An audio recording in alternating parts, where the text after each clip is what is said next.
Olá, boa tarde a todos.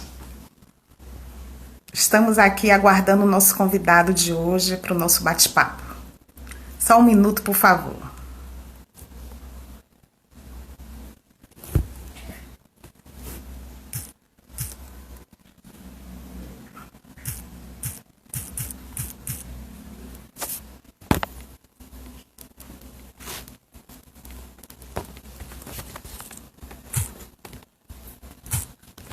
Estou aqui aguardando Ícaro. Ícaro.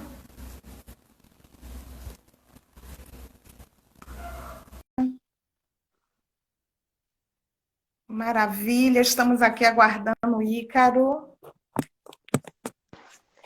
Ícaro, Alô, olá, Ícaro, boa tudo tarde. bem? Boa tarde a todos. Boa tarde, Jorma. Tudo Tudo bem? bem, tudo bom. Só vou ajustar aqui. Opa, Eu também ajustar. vou aproveitar para ajustar um pouco. Isso, Maravilha. pronto. Prontinho. Você está me vendo, está me ouvindo bem, Ícaro?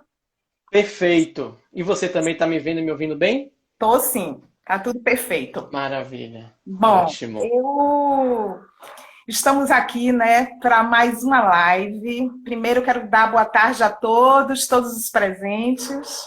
E estamos aqui dando continuidade, né, à programação da Diretoria de Museus, né, do Instituto do Patrimônio Artístico e Cultural do Estado da Bahia, né, que é uma autarquia ligada à SECUT, a Secretaria de Cultura do Estado.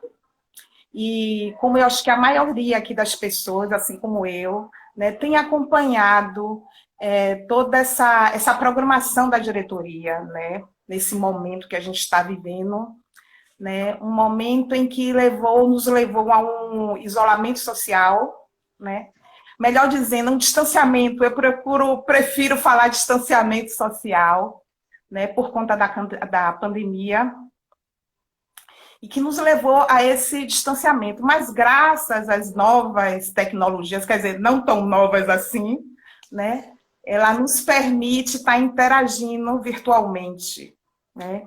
Então, assim, para quem não me conhece, eu sou Jorma Souza, sou museóloga, museóloga da Dimos, e trabalho, né, lotada no Centro Cultural Solar Ferrão, que é um equipamento cultural da Dimos e PAC, né?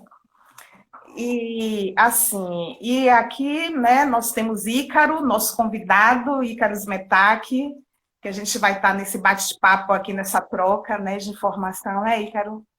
Exatamente. Então, hoje, o nosso papo de hoje vai ser sobre a vida e obra de Walter Smetak, que foi um músico, um escritor, um filósofo, um poeta, um dramaturgo, enfim, né? Entre outras coisas, né? Um inventor de instrumentos, um suíço que chega aqui nos finais da década de 30, né? No Brasil, depois Bahia, e aqui fica. Exato. Então, assim, dando destaque também a algumas obras que fazem parte, que compõem a exposição Smetak, o Alquimista do Som, que foi inaugurada lá no Centro Cultural Solar Ferrão, né, que é um equipamento cultural de Musipac, que fica lá no Pelourinho, né? Então, agora eu vou só historiando um pouquinho para situar, porque eu não sei se todo mundo conhece essa coleção. É uma coleção, é um acervo que pertence de propriedade da família Smetak, né, dos filhos, né, de Smetak, que está sob a salvaguarda, né, por meio de contrato de comodato, da Secretaria de Cultura, através da Diretoria de Museus, né, do IPAC. Então, hoje a gente tem aqui Ícaro que vai conversar com a gente, né?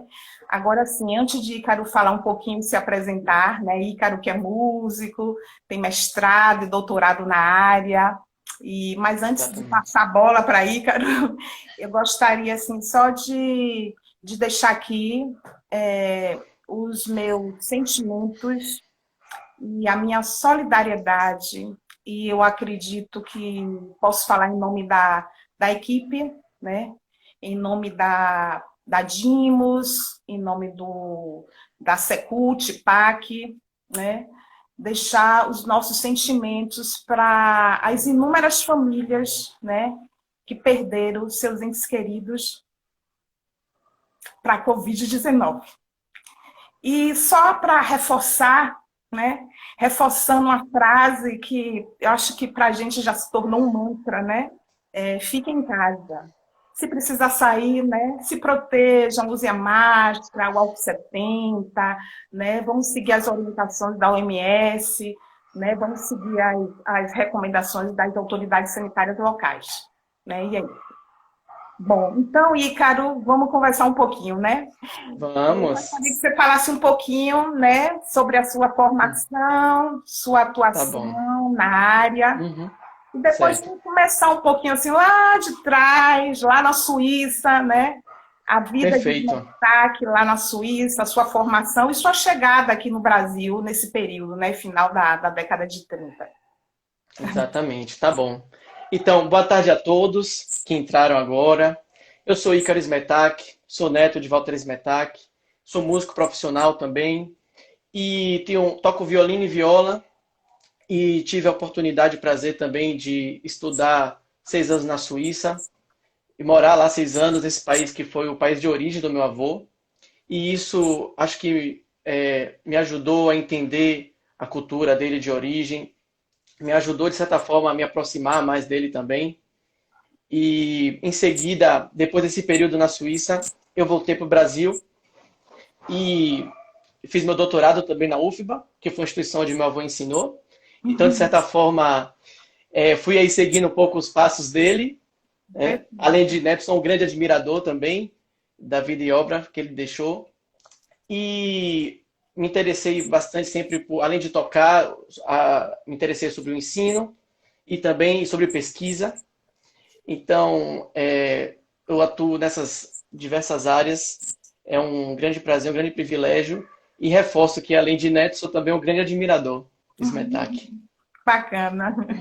E você seguiu esse caminho muito cedo, né, Ícaro, nessa área de música? Exatamente, exatamente. Eu comecei ali jovem, aos 12 anos no curso de extensão da UFBA também. Ou seja, nossa família sempre esteve muito ligada à UFBA, que sempre deu oportunidades para a gente. E agora continuo também na UFBA como profissional, também sou músico técnico.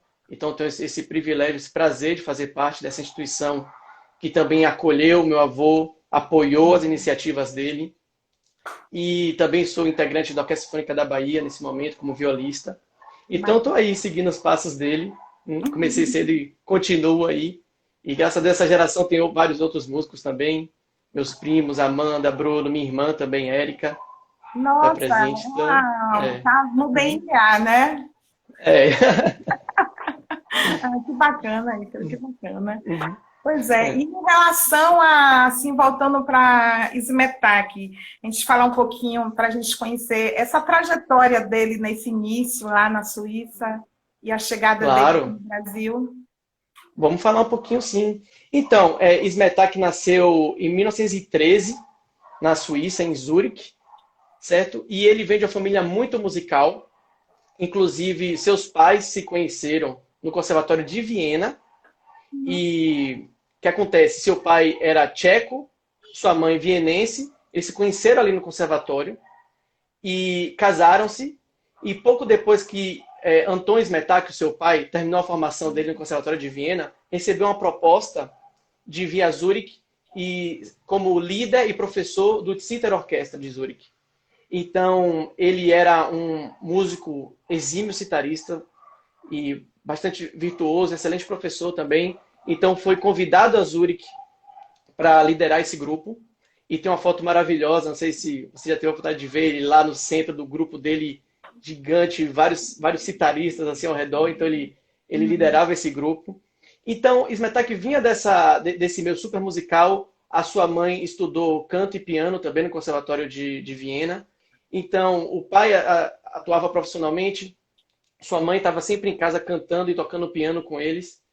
E o seu pai tinha também a intenção que ele fosse citarista. Mas Smetak era muito apaixonado pela música de bar e ele tinha a intenção de tocar isso, essa esse nome repertório que Bach deixou para teclado. Então ele começa a estudar piano nesse meio musical aí que ele vivia. Só que ele tem um acidente e a gente não sabe direito o que foi esse acidente, só chegou essa informação pra gente.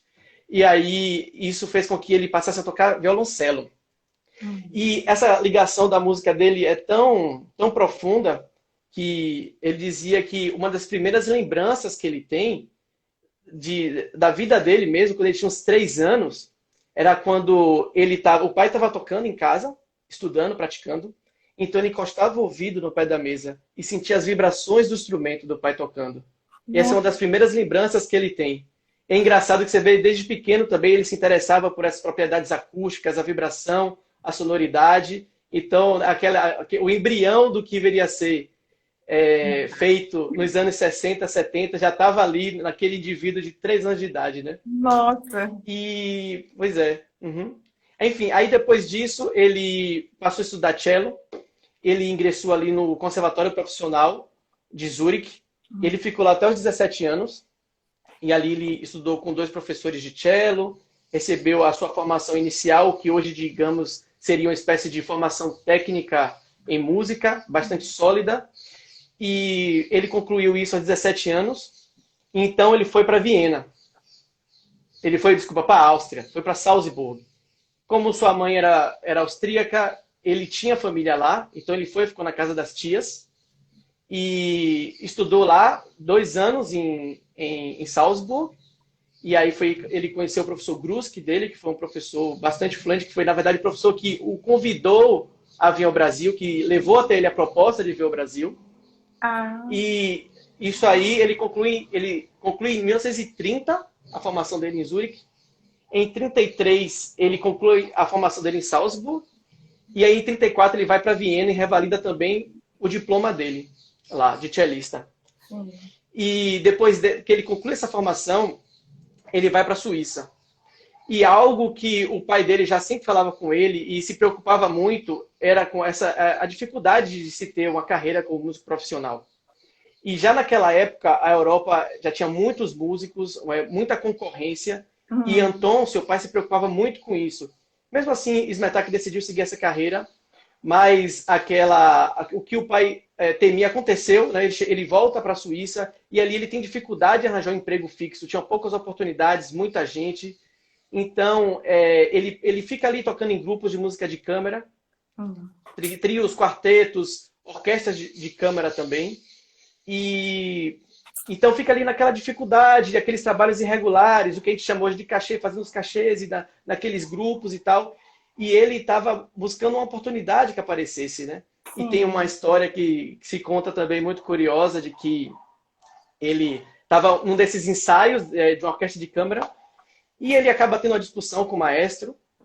E depois disso ele volta irritado para casa e ele decide que vai embora daquele lugar, que quer novos rumos. Era um contexto também de muita tensão, porque é pré-guerra. Isso aí, ou seja, entre 34 e 37. Sim. Então ele está ali naquele meio germânico, de certa forma, porque Zurique é muito próximo da Alemanha.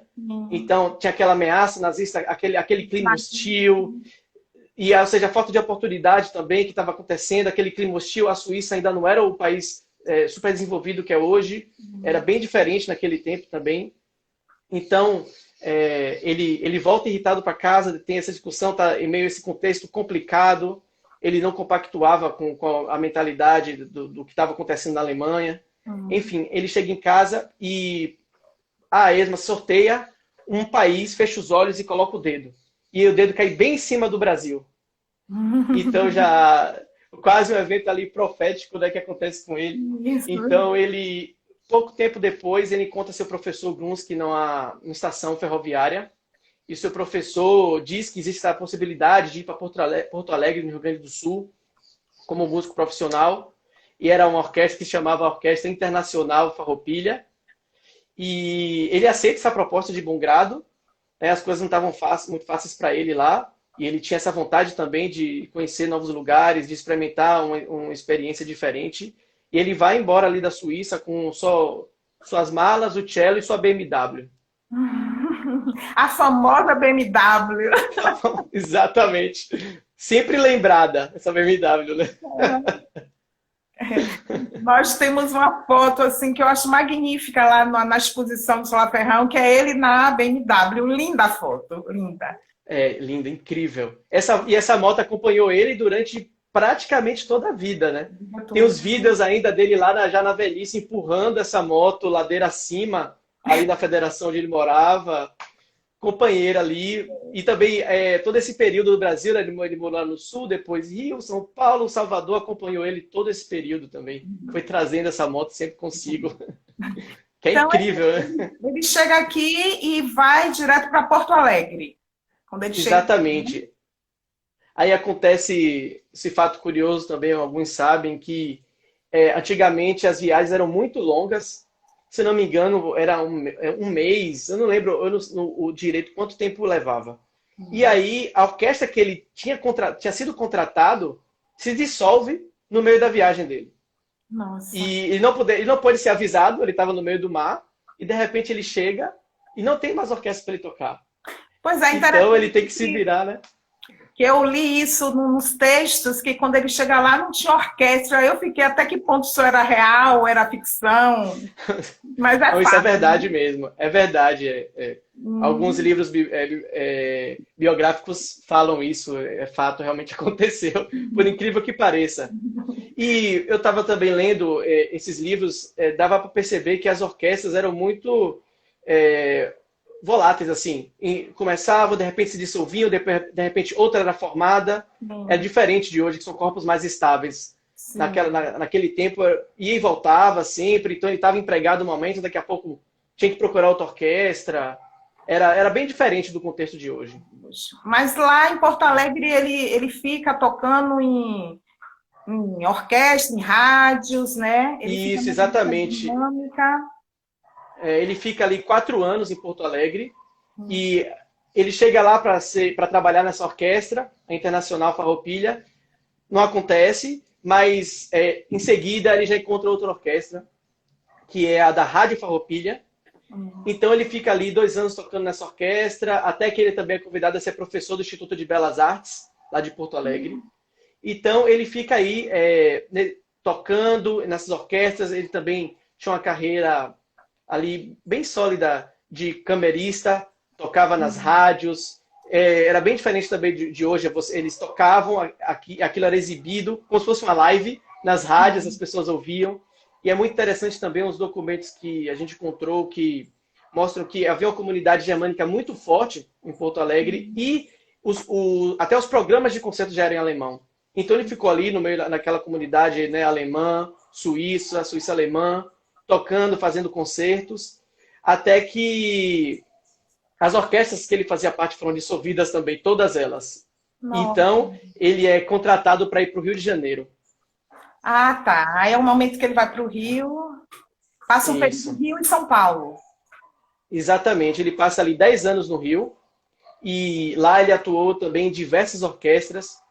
Atuou na OSB, na Orquestra Sinfônica Brasileira, na Rádio Nacional, na Rádio Tupi, no Teatro Municipal.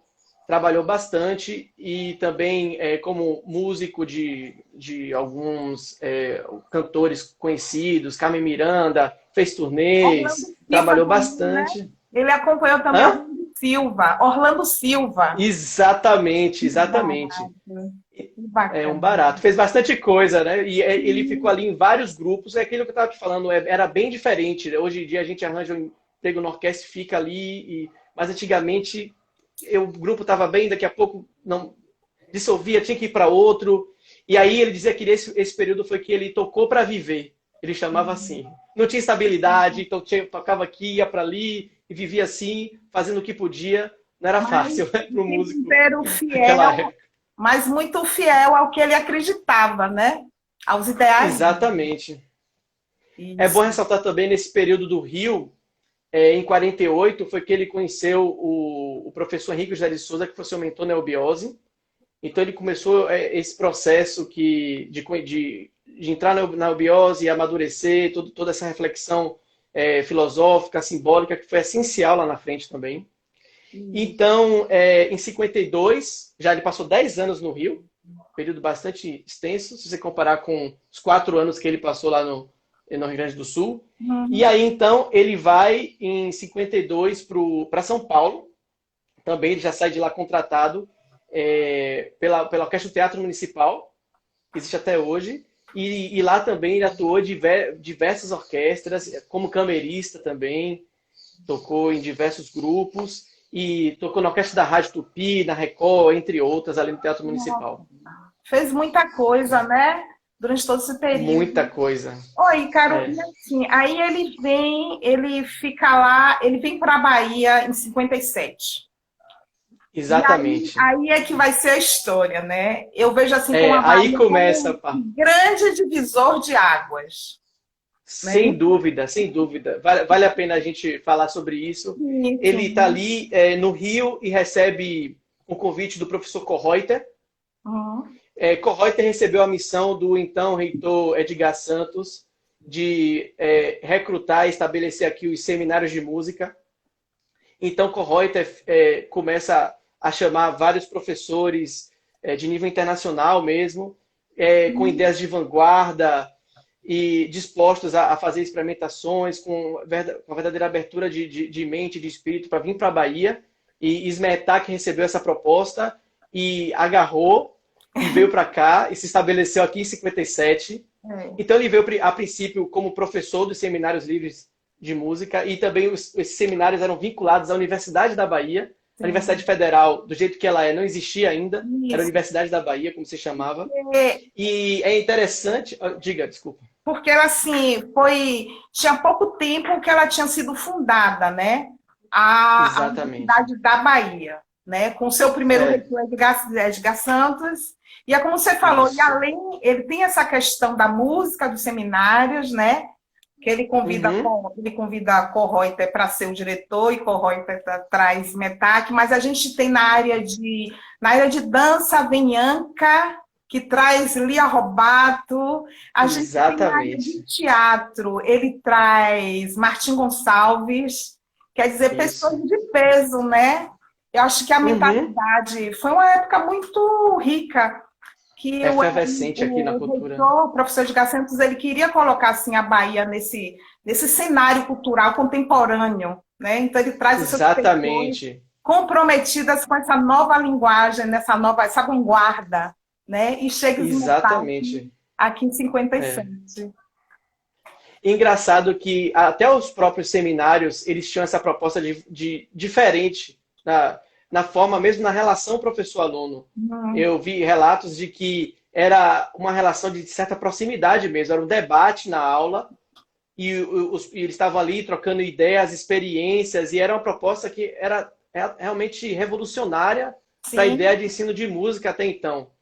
Então, como você falou, era um período de efervescência cultural, e tinha gente de vanguarda em diversas áreas também, não só na música, e tinha muita abertura para experimentação. Então, Smetak chegou e encontrou esse terreno fértil para a pesquisa dele. Um ambiente bem propício, né? Ele encontrou um ambiente propício, que eu acho que ele não deve ter encontrado isso em Rio e São Paulo, né?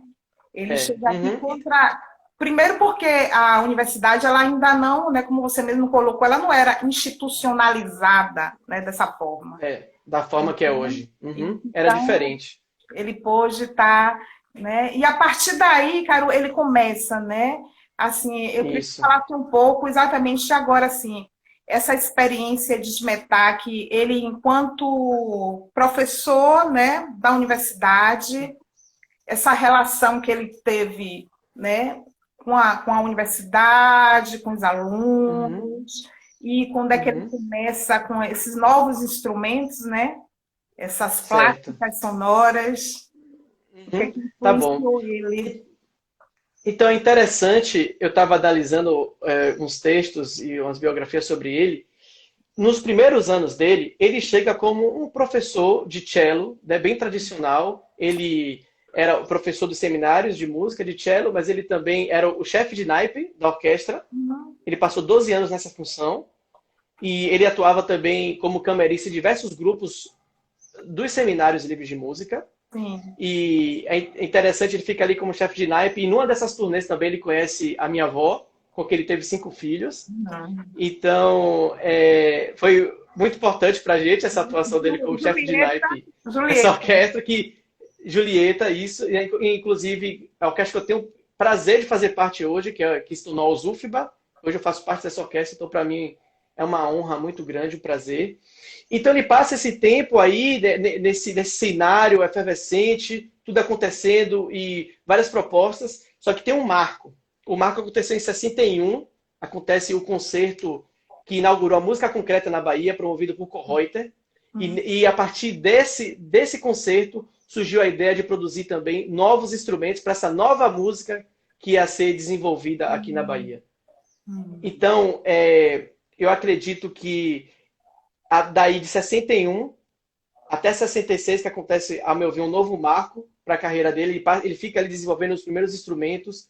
É difícil dizer, eu não consegui achar essa informação, qual foi o primeiro instrumento a ser construído, Sim. mas ele passa ali trabalhando, desenvolve esses instrumentos, e de 61 a 66 ele fica ali criando, até que em 66 ele participa da primeira Bienal Nacional de Artes Plásticas da Bahia, e Sim. lá ele recebe o prêmio de pesquisa com as plásticas sonoras, que foi inclusive nessa Bienal que os seus instrumentos receberam esse nome de um dos curadores, esqueci agora o nome dele também. É, E eu, ele adota esse nome de imediato, ele pega, ó, eu excelente, realmente representa o que eu estou fazendo.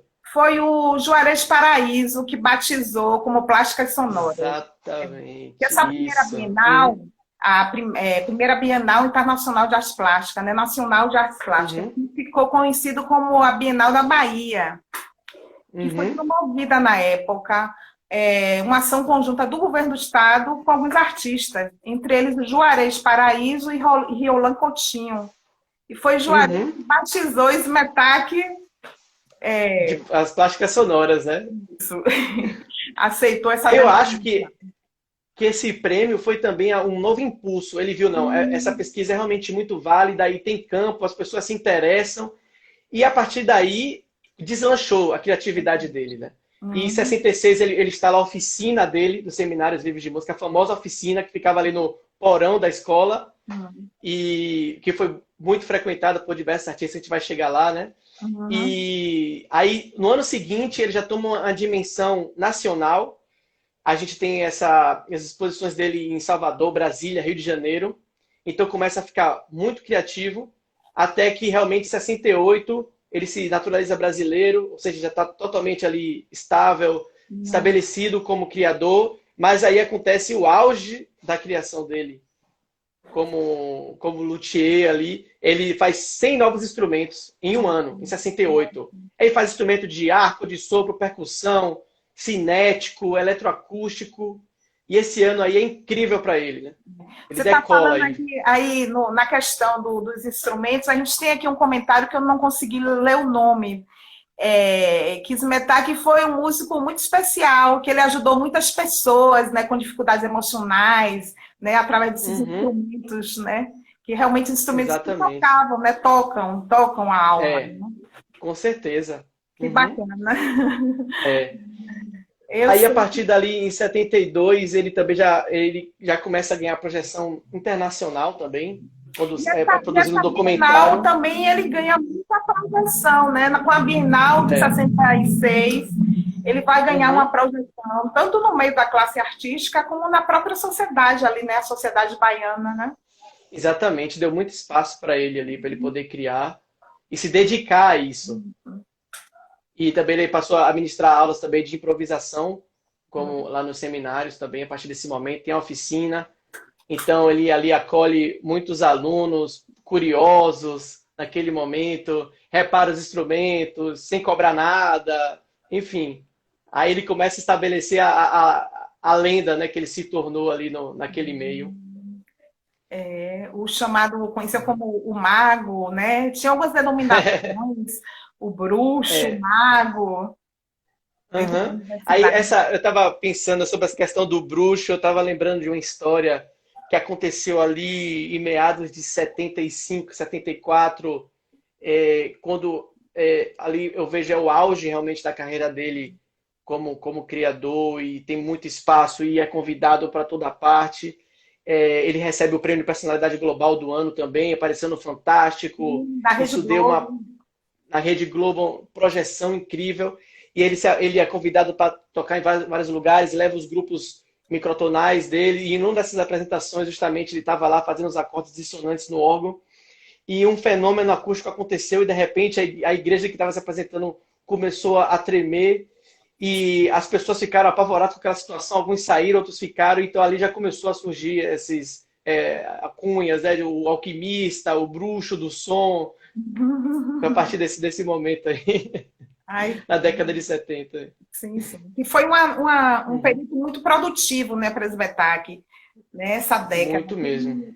Ele, ele grava, né, o primeiro LP dele, grava o primeiro Exatamente. LP, né? Lá em 73, ele grava ali um disco que também foi produzido por Caetano, Gil também ajudou. E aí, em seguida, ele produz o próximo na década de 80, que é o Interregno, também. Ele deixou esses dois CDs. Esse período também, da década de 70, ele produz a maioria dos seus manuscritos também. Início, 70 e início da década de 80. É um escritor também, né? Tem muitas a produção Muito. de textos, né? São quase 30 manuscritos, se eu não me engano. Escrevia muito. E meu pai estava me contando, outro dia estava conversando com ele, e ele ficava até a madrugada lá datilografando, né? Ele chegava, ele trabalhava todo dia com um professor na oficina, chegava de noite, madrugada ainda ficava escrevendo. Então era dedicação tempo integral. Eu lembro que eu li uma frase de Tuzé, que Tuzé dizia assim, que tanto na casa de Smetak, que eles frequentavam muito a casa de Smetak, né, na federação, e que Smetak era um vulcão, que ao mesmo tempo que ele estava conversando, ele pedia um minuto, aí já ia construir, elaborar um instrumento, já ia escrever alguma coisa, quer dizer, um homem muito inquieto, né, e criativo. E é interessante isso também, Widmer dá um depoimento num documentário sobre Smetak, ele fala exatamente isso. O quanto isso faz parte da personalidade de Smetak. Porque Smetak só estava bem, pleno, realmente, quando estava criando. Em algum momento que ele estava ali sem criar, era como se algo tivesse faltando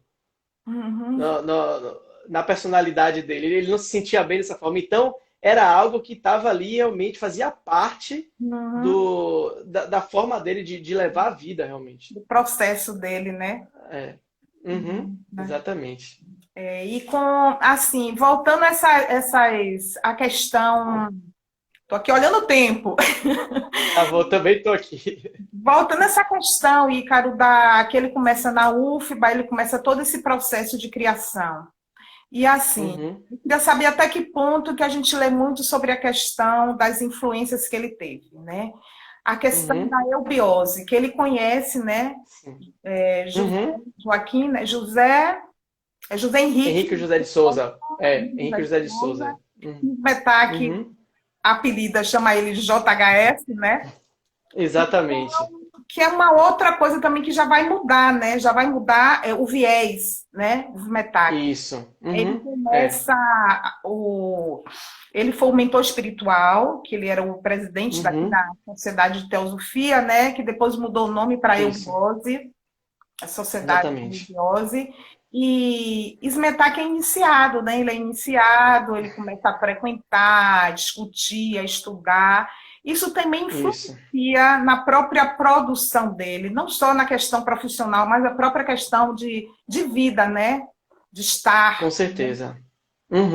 Então, assim, eu queria que você falasse um pouquinho rapidamente sobre essa questão da eubiose, que é uma doutrina, né, filosófica. Isso. Que ela vai influenciar. E a própria questão dos microtons também, né? Que é muito interessante. Tá bom. Dos microtons. Então, essa questão da eubiose, eu acredito que, na verdade, é um elemento central da produção de Smetak. E é um elemento que realmente tornou o que ele fez único e original. Mas o que é, a meu ver, né, o que proporcionou a Smetak a eubiose? Foi justamente essas reflexões, esses elementos filosóficos, conceituais, simbólicos, que foi realmente o pilar que fez ele traçar essa relação entre o som e o homem, foi o pilar da construção dos instrumentos dele também. E entrou muito também essa questão de ver a arte, a música, muito além de expressão artística, mas também de uma expansão da consciência, uma expansão da percepção mental também. E a eubiose também contribuiu para que ele colocasse certos elementos orientais, considerados orientais na sua filosofia, nos seus instrumentos, na música, ou seja, os próprios microtons, a meu ver, são uma influência da eubiose também, porque os microtons são tradicionalmente ligados à música oriental, música indiana, sobretudo a algumas músicas arábicas, algumas escalas usam microtons, e ele incorpora isso, eu acredito, por essa influência da eubiose, de pegar certos conceitos que são ligados a religiões orientais. E, sobretudo, isso influenciou a criação de seus instrumentos também, que são permeados por esses elementos simbólicos ligados às culturas orientais, são permeados por toda essa significância, essa simbologia, ou seja, tem muita referência ao hinduísmo, ao budismo. O Yin Yang é sempre presente também, se a gente lê a simbologia dos instrumentos que ele escreveu em 80 e foi publicado em 2001. Esse livro é maravilhoso e ajuda muita gente a entender o processo de Smetak. Ele fala de como ele começou e da onde vem essa pesquisa, as motivações. Então a gente vê essa influência da eubiose nesse sentido. Agora, já respondendo a outra pergunta que estava dentro dessa questão dos microtons, essa aí é interessante, que Smetak disse que surgiu de uma forma muito espontânea, a pesquisa de microtons. Ele estava no ateliê dele e ele fez um reparo no violão e passou um verniz nele, colocou no ateliê assim, e de repente o vento começou a soprar. Venta bastante ali na escola de música, naquela região ali da oficina. E isso começou a provocar um som contínuo. E o violão também estava levemente desafinado, né, porque estava sendo reparado. E aqueles sons ali microtonais, aquilo fascinou ele. E ele falou que, nossa, foi a primeira vez que eu vi um violão emitir um som contínuo dessa forma. Então aquilo ali foi um start para ele começar a pesquisa de microtons, né? Mas para quem está assistindo e não está familiarizado com essa linguagem, né? O que são os microtons? O que acontece? Na música ocidental, nas escalas das notas, nós temos tons e semitons, né? A gente tem dó sustenido, ré sustenido, mi, isso são semitons. E o Smetak, ele faz a pesquisa dos sons que estão entre um dó e dó sustenido, por exemplo. Na nossa escala, são dois sons. Ele estabelece 6 sons entre um dó e um dó sustenido, por exemplo. E ou seja, divide em 6 partes. Então, é um trabalho bastante meticuloso. Os seus alunos diziam da dificuldade que eles tinham de se adaptar àquilo, tinha que refinar muito o ouvido para perceber aquela diferença. E eram meses de trabalho para entender e aplicar aquilo. E isso dava um efeito incrível à sua música. Para quem estiver interessado no YouTube, tem algumas trilhas dos seus CDs disponíveis. Quem tiver interesse e conhecer os efeitos que isso proporciona. E é interessante também que essa pesquisa de microtons de Smetak é única, porque geralmente no Oriente são 4 divisões dos microtons, Smetak fazia 6 divisões. Só ele fazia dessa forma. Então isso realmente é muito original. Pode dizer que ele foi o pioneiro, né, aqui no Brasil, né, com essa pesquisa. Eu acredito que sim. Nossa, então, é interessante também que quando ele estabelece esses microtons, ele rompe com essa tradição ocidental.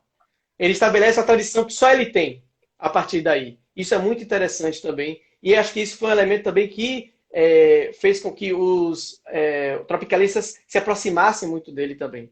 Com essa questão da ruptura, dessa busca de uma nova expressão, uma escala diferente, novas notas para explorar e tudo isso. Atraiu muita gente essa questão dessa busca que estava muito em voga naquela época, de uma expressão diferenciada, novos meios, descobre etc. novas sonoridades, né? Não sei se a gente pode falar assim, nesses termos. Sim, porque realmente soa de outra forma. Você estabelece uma nova escala, com novos intervalos, a música é outra. E aí você abre também um campo ilimitado também. Uhum. Ou seja, tinha de repente um novo horizonte se abriu, né? Tinha aquela escala, dó maior, dó menor, e de repente você estabelece os microtons, você abre um novo mundo. Sim, sim. Nossa, é um novo caminho, né? Ele acaba se É. distanciando ali, né? Essa ruptura Uhum, do existente, do que já está ali, né? Do que já está ali pronto, exatamente. e vai para um É. outro caminho. Uhum, É muito interessante esse é. metal, é muito interessante essa construção Uhum, toda. E aí começa, é. então, esse violão. A gente tem o violão lá na exposição, né? Sim. No Uhum, Alto do Som, lá no Solar Ferrão.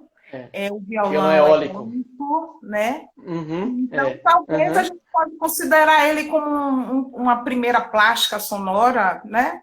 Eu A acredito que partir, sim, viu? Ele a par... pegou aquele violão e colocou a cabaça em cima para Hum, justamente amplificar essa hum, sonoridade microtonal e contínua que o vento proporciona e também essa execução espontânea que o vento faz. Para hum. tornar mais fácil, a gente ele bota aquela cabaça que vira uma caixa de ressonância a mais, além da própria caixa de ressonância do violão. A natureza aí também, a natureza se harmonizou aí, né, Ícaro? Exatamente. Com esse Uhum, ataque, levou ele a essa é, descoberta. E a é, gente percebe isso lá na exposição. Nós temos outros elementos, outras peças que têm esses elementos bem simbólicos. Né? A gente tem é. um instrumento que eu não lembro exatamente qual, que tem, né, o yin yang assim na parte de cima da Isso. cabaça. A gente tem Uhum, é. são instrumentos bem simbólicos também, né? Bem simbólicos. Uhum, é. Então, Uhum, a gente pode dizer que essa produção dele tem essas influências, né, da eubiose, né? Toda isso. nessa Uhum. produção dessas plásticas sonoras, né? Exatamente, é o elemento ali que eu acho que é central mesmo, é a coluna dorsal da simbologia dele, ele tirou da eubiose. E o que torna também o trabalho dele único. Sim, Nenhum muito, criador, nenhum muito. músico fez isso, né? É, é Uhum. único e é genuíno. Ele é realmente único e continua isso muito vivo ainda, né? Porque lá na É, exposição a gente recebe muitos pesquisadores, músicos, pesquisadores curiosos, e você é, percebe que esse legado, esse metal, gente, ele continua vivo. É uma produção é, muito, muito rica, existe uma procura, uma uhum, demanda muito grande em relação a exatamente. todo esse trabalho de Smetak, É, todo esse trabalho de uhum, Smetak. Mas, é, assim, em relação a essa produção desses instrumentos, Smetak também, uhum, ele cria grupos. Assim, ele para um entendimento maior, primeiro ele faz essa produção, aí depois ele uhum, cria os instrumentos para poder executar todo esse trabalho dele de pesquisa, né? E é o momento que exatamente. ele tem um grupo Os Mendigos, né? Com Isso. Uhum, Tuzé, isso. Gil, e, Uhum. e para tocar, Jereba, Rogério Duarte. e, Uhum, é. e Uhum. eles começam, e tem uns José de Abreu também. violões microtonados, é isso? Isso, os violões microtonizados. Eles tocam, começam a tocar, né? Em vários, vai para São Exatamente. Paulo. É isso. O primeiro grupo é formado ali em meados de 69. E aí tem esses músicos que você falou, o Zé de Abreu também fazia parte. E é um grupo que tem várias formações. O primeiro grupo foi apelidado de Mendigos, mas na verdade todos eram violões microtonizados, era o nome Ah, tá. oficial, mas tinha esse apelido dos Mendigos mesmo. E esse primeiro grupo gravou o disco Smetak, o disco de Smetak que se chama Smetak, que tem também a parte gráfica feita por Rogério Duarte. E o segundo grupo, que aí adotou de forma permanente o nome Grupo Violões Microtonizados, gravou Interregnum, que é já uma formação, a segunda formação, que fica com o Smetak de 75 até quando o grupo durou. Eu acho que só o E José ele, de Abreu que participou, né, dos dois. esse dado eu não lembro muito bem, posso ver depois e Eu comentar. Eu li tenho um aqui texto que fala isso, o CD aqui. que Tuzé é o que participa dos dois LPs. Tuzé foi um fiel companheiro aí, teve com o Smetak toda a trajetória, grudou no Smetak, foi com ele até Uhum. quando deu e continua ajudando também, está sempre presente, é uma figura muito querida por nós. grande amigo da família Smetak também. E mesmo depois que o mestre foi embora, ele estava ali junto com minha tia Bárbara nessa luta para preservação. E Sim. fizeram muito bem esse trabalho. É assim, a gente e olhando, né, toda essa produção de Smetak, eu não sei se as pessoas estão vindo a gente bem, né? Eu não estou vendo aqui, mas está tendo uma Uhum, boa, se o áudio está bom. Assim, voltando, essa questão da produção do trabalho de Smetak, a gente uhum, percebe, né, nessas plásticas, que ele usa materiais assim distintos. Ele usa a questão da cabaça, do isopor, tubo de PVC, arame, madeira, enfim. Eu queria entender assim o porquê assim exatamente desse material, que um uhum. material que, no meu ponto de vista, assim não seria assim materiais comuns usados, né, na própria questão da luteria, né, para a luteria clássica. É assim, então, Exatamente. por que desse material, Uhum, né, assim, uhum. material comum, né? É. Então, o próprio Smetak responde essa questão no seu livro Simbologia dos Instrumentos. Ele diz que o uso desses objetos simples, comuns, que a gente pode encontrar até nas nossas casas, ele fazia isso para que as pessoas pudessem, fossem facilmente adquiridos, e as pessoas pudessem construir esses instrumentos com as próprias mãos também. Então estava implícita essa ideia do faça você mesmo, faça na sua casa, tendo condição ou não, só basta conseguir esses elementos aí que, como você falou, pouco convencionais na questão de construção dos instrumentos. Como você falou, tem cabaça, bambu, coco, madeira, ou seja, tem esses elementos ligados à natureza, ligados também à cultura brasileira, e também outros materiais que a gente encontra na nossa casa, né? Isopor, PVC, panela, cabo de vassoura, arame, prego. Então estava implícita essa ideia de construir, de ser acessível, das pessoas poderem fazer, poderem replicar e de não ter restrição nenhuma nessa questão do acesso a esses instrumentos. Porque que são instrumentos ligados à cultura popular, né? A gente, pelo menos assim, bambu, a cabaça, que é ligado à cultura popular, a Uhum, afro-baiano, e ele acaba exatamente. ficando, né? E Uhum, aí eu acho interessante que assim Smetak talvez não tenha sido, talvez com a intenção, né? Ele não tivesse essa intenção, mas eu costumo dizer que ele foi ecologicamente correto, né? pois Porque é. ele Uhum, pega esse material, reutiliza, isso. ressignifica. Então, ele, Uhum. conscientemente ou não, né? Assim, mais uma vez está Smetak lá, ó, na linha de frente, na vanguarda, né? À frente do tempo dele, tem muito essa discussão, né? Todos os elementos simbólicos, filosóficos que ele usa e como esse exemplo aí, naquela época não se falava, não se pensava, não era um assunto essa questão do ecologicamente correto, mas ele Sim, já estava à frente do tempo dele, né? De porque naquela ressignificar, de época, reutilizar. naquela época não estava em voga isso, né? Não tinha essa É, discussão, né? E o ainda não. Smetak já tinha Uhum, uma atitude também assim desse reaproveitamento é, de todo esse material, mas é muito interessante. uhum, E a é, questão, cara, assim, a gente ouve muito falar, estou aqui controlando porque a gente ainda vai passar. Eu separei aqui alguns slides de algumas uhum, peças, algumas obras que tem lá na nossa exposição, que eu queria que você falasse rapidamente, claro, tá vamos bom? falar sim. Vamos falar. Assim, Uhum, a relação, vendo um pouquinho assim, qual que como é que a gente pode perceber onde é que ele Smetak e os tropicalistas, onde é que eles se cruzam, né? Que a é. gente, a Então, gente eles tinham acredita, uma, desculpa. pode Eles tinham uma relação falar. de muita proximidade. Os tropicalistas, somente Gil, Caetano, frequentavam as suas aulas, frequentavam a sua casa, a sua oficina, Sim, estavam ali próximos. E eles estavam ali juntos nessa questão dessa ideia, digamos, entre aspas, libertária da música, de a gente estabelecer agora novas formas de expressão, de estabelecer novos padrões, ou na verdade de também negar os padrões já existentes. Então eles se encontram nesse momento ali, os tropicalistas abraçam o Smetak nesse momento também do auge da criatividade dele, na criação dos instrumentos, e vem ali realmente um caminho de encontro entre eles. Hum, E o que acontece?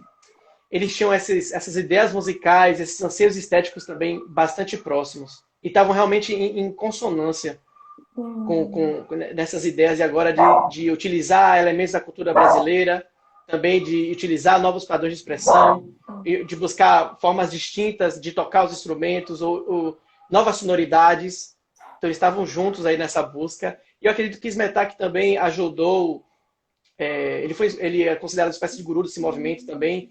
Forneceu ali muitos elementos conceituais, simbólicos, para a compreensão mais profunda que os tropicalistas puderam ter uma compreensão mais profunda sim, do que eles já faziam, porque eles sim, também já tinha toda uma reflexão muito bem embasada, muito bem sólida do que daquele ponto de encontro que eles tinham ali, esteticamente, e dessa busca artística que eles tinham em comum. Então, o Smetak, eu acredito que forneceu para eles também muitos elementos conceituais, filosóficos, simbólicos ao trabalho que eles já vinham fazendo. uhum. É isso, essa busca, né? Nessa busca do novo, Uhum, né? Que como é, Smetak ele ousou, né? A misturar a questão dos experimentos, né? Nessa uhum, busca de uma nova linguagem sonora. Então, isso bate, exatamente. né, com o que os tropicalistas na época, né, estavam inquietos, né, com essa questão Isso. né, da situação na época, né? Então, eles estavam procurando Uhum, algo. Porque nossa música, né? isso. Nossa música é muito Uhum, rica, ela tem vários é, estilos, né? Então, os uhum, tropicalistas pegaram o rock, o samba, o rumba e misturou, é. né, na busca dessa nova Uhum. linguagem, né? Isso os Metais Esse já vinha sincretismo fazendo. musical. Sim, Exatamente. os Essa questão de Metais juntar já vinha culturas. nesse caminho.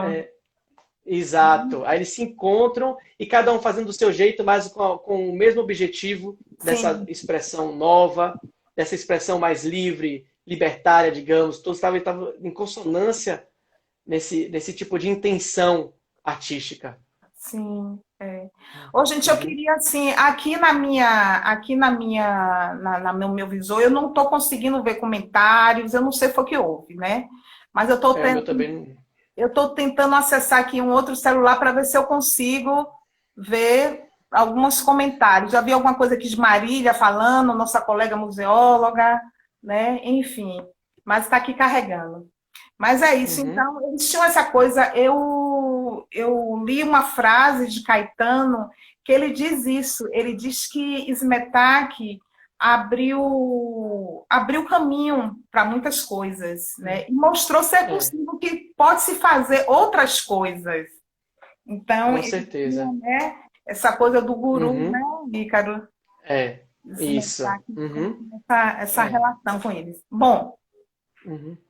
eu aqui vou separar eu vou ligar aqui o notebook e vou passar para você falar de algumas peças da nossa exposição, Uhum.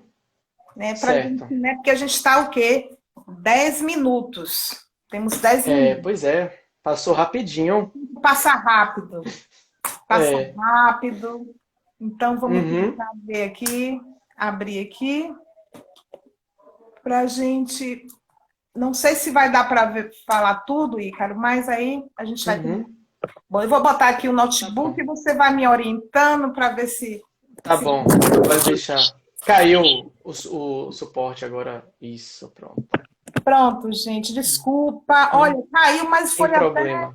foi providencial, porque agora eu estou lendo os comentários. Ah, que ótimo, tá vendo?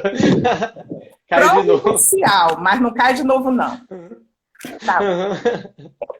Ó, deixa eu colocar aqui para a gente ir passando. Certo. Vamos ver. Ah, ficou Ótimo. baixo. Peraí, deixa eu botar mais um suportezinho aqui. Meus amigos, não nos abandonem. Tá dando Tá, pra ver, viu? tá dando Tá para ótimo. ver? Tá dando pra ver. Vai Bom, passando pra gente ver. vou passando aqui. Tá espelhado só, pronto, mas dá para ver o instrumento. Perfeito. Então, gente, vou começar falando desses instrumentos cinéticos, falar rapidamente, nosso tempo já está acabando. Tem vários instrumentos que Smetak usa, esse som é produzido através do movimento, o que também é fantástico. eles geralmente são afinados em microtons. Nesse caso aí, esse instrumento é a Honda. Ele usa arco e pizzicato e ele produz esse efeito de nuvem sonora fantástico e que aumenta e diminui conforme a intensidade do giro que a gente vai colocando no arco. E Smetak dizia que se você girar lentamente, ele vai produzir melodias. Se você girar mais rápido, ele já produz harmonias. Então ele tem essa simbologia também da ampulheta do tempo, do número 8, esse eterno vir a ser, que é uma expressão que o Smetak está sempre usando na simbologia também dele. E tem instrumentos também como três sóis, o mimento, que também fazem parte dessa classe de instrumentos dele.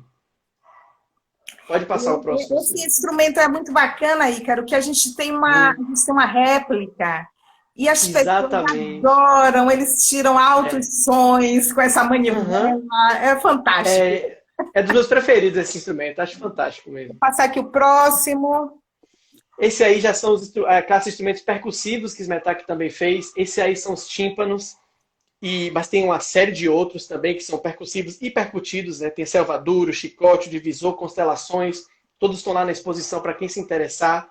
Estão lá expostos. Apareça quando tudo estiver na normalidade.